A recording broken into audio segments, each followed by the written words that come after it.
नमस्कार दोस्तों, मैं हूं विभोर और आपका स्वागत करता हूं मेरे चैनल पर जिसका नाम है लर्न लॉ विद विभोर। और आज हमारे पास जो केस है उसका नाम है Thomas Daniel versus state of Kerala. तो ये एक नई सीरीज़ बनने में जा रही है जहाँ पर को मैं अलग अलग दिन अलग अलग केसेस उठा करके उनके बारे में आपको बताऊंगा कि इन केसेस में क्या क्या हेल्ड करा है और किस तरीके से हमारा लॉ ग्रो कर रहा है इन जुडिशरी। तो आइए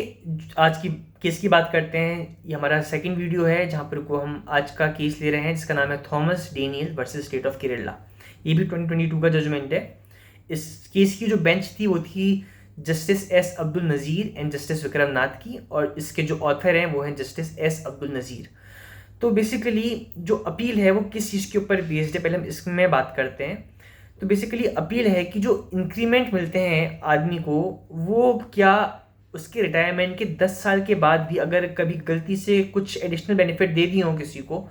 जैसे किसी को कोई सपोज गवर्नमेंट जॉब पर है, उसको एडिशनल पैसे मिलते हैं, उसको उसको एक हायर पोस्ट में रख दिया किसी गलतफहमी की वजह से और उसको हायर पोस्ट का पैसा मिल रहा है, पर बाद में पता चलता है कि ये जो इस पोस्ट में आ गया है आया ही गलत है, तो क्या उसको उस ड्यूरेशन के टाइम पर जो पैसे दिए गए हों, क्या उनको वो जितना भी इंक्रीमेंट ग्रांट कर रहे हैं, जो पैसे ग्रांट कर रहे हैं, जो पोजीशन ग्रांट करी है, जो उसके साथ पर्क्स ग्रांट कर रहे हैं, क्या उनको वापस रिकवर करा जा सकता है even after 10 years of retirement. इस केस का बेसिक क्वेश्चन यही था कि weather increments granted to the appellant while he was in service can be recorded from him let me repeat again, whether increments granted to the appellant while he was in service can be recovered from him almost 10 years after his retirement on the ground that the said increment were granted on account of an error। तो ये question का supreme court ने इस judgement पर answer दिया है। तो basically बात करते हैं इस केस के फैक्ट के बारे पर। तो फैक्ट क्या है? फैक्ट ये है कि एक स्कूल टीचर हैं जो एक गवर्नमेंट एडेड स्कूल पर पढ़ाने के लिए जिन्होंने पढ़ाना शुरू करा। जिस ड्यूरेशन पे पढ़ा रहे थे, इन्होंने उस ड्यूरेशन पर कुछ सालों के लिए अनपेड लीव लेकर के अपनी मास्टर्स डिग्री पूरी करी। जिस टाइम पर ये मास्टर्स डिग्री पूरी कर रहे थे उस टाइम पर इनको पैसे नहीं मिले। हालांकि इसका एक इंटरेस्टिंग पार्ट है कि जिस टाइम पर वो पढ़ा रहे थे उन्होंने पैसे तो लिए नहीं, बट उनकी जो सर्विस थी उस सर्विस को काउंट कर दिया for the purpose of his promotion and everything. और उस ड्यूरेशन को जहाँ उन्होंने पढ़ाया उसको काउंट करते हुए उनको प्रमोशन दे करके उनको हेडमास्टर बना दिया। और हेडमास्टर बनने के बाद 1997 के टाइम पर, जिस टाइम पे वो हेडमास्टर थे, उनके पास एक नोटिस आता है जिसमें उनसे कहा जाता है कि आप इस ड्यूरेशन पर आप एब्सेंट थे, इस ड्यूरेशन की जो आपकी सर्विस है उसको हम एज अ प्रमोशन काउंट नहीं कर सकते, इसलिए आप जो हेडमास्टर बने हो उसका जो आपको पर्क्स मिल रखे हैं, जो आपको पैसे मिल रखे हैं, वो गलत है और इसलिए हम आपके उस पैसे की रिकवरी करना चाहते हैं। एंड गवर्नमेंट ने उनके अगेंस्ट रिकवरी का ऑर्डर पास कर दिया कि आप अब जो हेडमास्टर बने थे वो गलत तरीके से बने थे, आपने जो चीज़ थी, आपका जो ड्यूरेशन गैप था, ये जो ड्यूरेशन गैप के हिसाब से जो आपका इतना टाइम पीरियड छूट रहा है उसका आपको पैसा नहीं मिल सकता, तो उस पैसे को आपसे रिकवर करना चाह रहे हैं।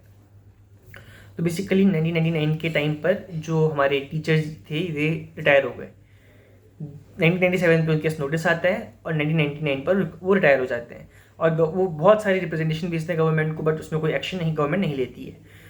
फाइनली वो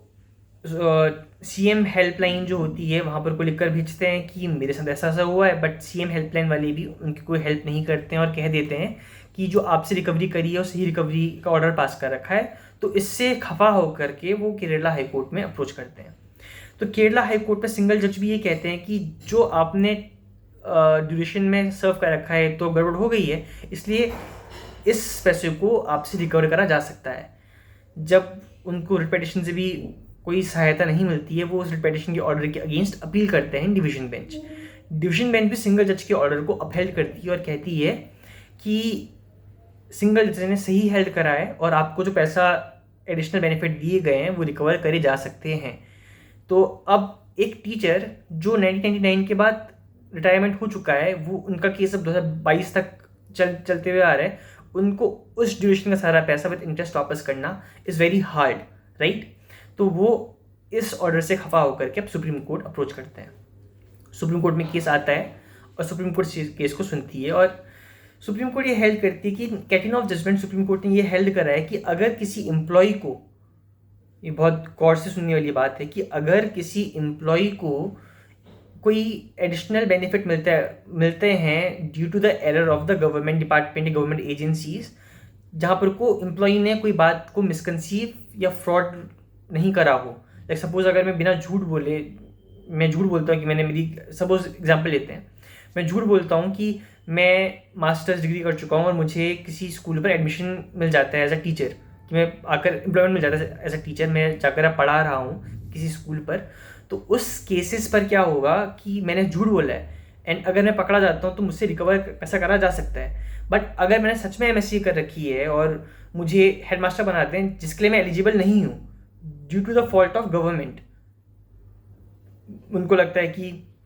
मैंने कर रखा है, उनके ऊपर कोई गलत फहमी उनको होती है, या कोई किसी गलत ऑर्डर का, किसी गलत सर्कुलर का इंटरप्रिटेशन करके मुझे प्रमोट कर देते हैं और मैं एक हायर पोजीशन पर पहुंच जाता हूं जिसके लिए मैं एलिजिबल नहीं हूं, और मुझे वहां पहुंच करके वहां के बेनिफिट्स मिलना शुरू हो जाते हैं। तो उस केस पर कोर्ट ने ये हेल्ड करा है बहुत सारे जजमेंट्स पर कि अगर फ्रॉड या मिसरिप्रेजेंटेशन नहीं हुआ हो, उसके अलावा कोई केस होता है जिसमें एम्प्लॉयर ने कैलकुलेशन पे गलती कर दी हो या पर्क्स देने में गलती कर दी हो, कोई दूसरे फैक्टर से गलती कर दी हो, तो उस केसेस पर जो पैसा मिलता है, जो पर्क्स मिलते हैं, दे आर नॉट रिकवरेबल, उनको गवर्नमेंट वापस रिकवर नहीं कर सकती है। और ऐसा ही केस है Sahib Ram versus state of Haryana and others. ये एक बहुत इंपॉर्टेंट केस है। तो कोर्ट ने इसके बेसिस पर और बहुत सारे केसेस के बेसिस पर 5 चीज़ें बताई कि किन 5 चीज़ों पर हम कह सकते हैं कि जो रिकवरीज हैं वो इम्परमिसिबल होगी अंडर लॉ। गवर्नमेंट कब पैसों को रिकवर नहीं कर सकती। तो कोर्ट ने 5 गाइडलाइंस ले डाउन करी है। पहला है, अगर जो एम्प्लॉई है वो क्लास 3 या क्लास 4 एम्प्लॉई है, यानी कि ग्रुप सी या ग्रुप डी में काम करने वाला कोई आदमी है, तो गवर्नमेंट उससे इन केसेस पे पैसे रिकवर नहीं कर सकती है। सेकंड है कि अगर जो एम्प्लॉई है उसको 5 साल तक लगातार पैसे मिल जाएं और ऑर्डर 5 साल के बाद आता है कि हमसे पैसे रिकवर कर रहे हैं, तो उस केस में रिकवरी नहीं की जा सकती, क्योंकि 5 साल एक बहुत लंबा ड्यूरेशन हो जाता है। तो उन 5 सालों के बाद अगर गवर्नमेंट को लगता है कि वो गलती पकड़ी जाती है कि गवर्नमेंट ने गलती कर दी है, तो वो उस केस पर फिर पैसे रिकवर नहीं करे जा सकते। थर्ड है कि अगर एम्प्लॉय रिटायर हो चुका हो कि रिटायरमेंट की वर्ज पर हो, उस केस में भी पैसे रिकवर नहीं कर सकते। वर्ज ऑफ रिटायरमेंट मतलब ऑर्डर आने के 1 साल के अंदर वो टाइम होने वाला हो, तो 1 साल का टाइम दे रखा है। अगर जो आदमी है वो रिटायर हो गया हो या 1 साल के रिटायरमेंट उसका होने वाला है, तो उस केस में भी गवर्नमेंट पैसे रिकवर नहीं कर सकती है। चौथा पॉइंट है कि जिस केस में एम्प्लॉय को एक हायर पोजीशन पर भेज दिया जाता है और उसको हायर पोस्ट का पैसा मिलना शुरू हो जाता है। जैसे सपोज मैंने सिर्फ बैचलर डिग्री कर रखी है, मैं बाकी कोई क्वालिफिकेशन नहीं है, पर गवर्नमेंट मुझे किसी स्कूल का प्रिंसिपल बना दे जो जिसके मैं एलिजिबल हूँ ही नहीं, तो ये गवर्नमेंट के पार्ट पर एरर है, मेरे पार्ट में एरर नहीं है। तो इस केस में अगर मैं प्रिंसिपल की पोस्ट में आ जाता हूँ और आकर के मैं वहाँ लंबे टाइम तक काम कर रहा हूँ या काम करते हुए आ रहा हूँ, तो उस केस में गवर्नमेंट मुझसे उस काम का पैसा रिकवर नहीं कर सकती। एंड फाइनली,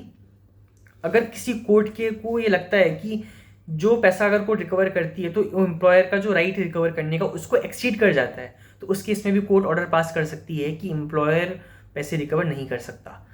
जैसे सपोज 15-20 साल हो चुके हैं और 15-20 साल के बाद याद आती है किसी को कि मुझे पैसे चाहिए रिकवर करने हैं, तो उस केस में कोर्ट को डेफिनेटली लगेगा कि ये जो हो गया गलत है। या सपोज थोड़ी देर के लिए कि एक आदमी है, उसको लगता है कि इस जजमेंट का जो बेसिक जो ये पॉइंट निकल के आ रहे हैं उसका बेसिक आइडिया ये है कि हम सब लोग, अगर हमको आइडिया ही नहीं है हमें एक सैलरी मिल रही है, हमें पता ही नहीं है हमें इतनी सैलरी मिल क्यों रही है, अगर मुझे पता हो कि मैं इसको डिजर्व नहीं करता, मेरी बेसिक पे स्किल रहता है, मुझे गलती से मिल रही है, उस वक्त में मैं कंसीव कर रहा हूँ, छुपा रहा हूँ, तो उस केस में रिकवर पैसा कर सकते हैं। बट मुझे पता ही नहीं है कि मुझे इतने पैसे मिल क्यों रहे हैं और किस बेसिस पे मिल रहे हैं, उसके बावजूद मुझसे पैसे रिकवर करने की बात करी जाती है। मैं गवर्नमेंट एम्प्लॉई हूँ, एक सिंपल आदमी हूँ, जो मेरा पैसा आ रहा है मैं उसको अपनी फैमिली के वेलफेयर के लिए खर्च कर रहा हूँ, मैं उसको अपनी आम जिंदगी जीने के लिए स्पेंड कर रहा हूँ, क्योंकि इतना पैसा मिलता नहीं गवर्नमेंट जॉब्स के अंदर। तो उस केसेस पर अगर पैसा रिकवर करा जाए तो उस एम्प्लॉय को बहुत सारी हार्डशिप्स झेलनी पड़ेंगी। तो उसको रोकने के लिए कोर्ट ने बहुत सारे जजमेंट्स पर इस बात को हेल्ड करा है, और इन 5 पॉइंट को इस जजमेंट में कोर्ट ने हेल्ड करते हुए कहा है कि जो टीचर से पैसे रिकवर करने का ऑर्डर आया है, जो हाई कोर्ट का और सिंगल जज का और डिवीजन बेंच का ऑर्डर है, वो सब क्वेश्चन करे जाते हैं। गवर्नमेंट इस टीचर से भी पैसे नहीं रिकवर कर सकती, बिकॉज इस टीचर की कोई गलती नहीं थी। इसमें गलती एम्प्लॉयर की थी क्योंकि उन्होंने गलत सर्कुलर को पढ़ करके उस एम्प्लॉय को प्रमोशन दिया था। तो दोस्तों आज की वीडियो में बस इतना ही। अगर आपको ऐसी लीगल केसेस की वीडियोस के बारे में जानकारी चाहिए तो प्लीज़ चैनल को सब्सक्राइब करो, मेरी वीडियो को लाइक करो। हम जल्दी मिलेंगे एक नई वीडियो के साथ। तब तक के लिए thank you so much for watching this video. Bye bye.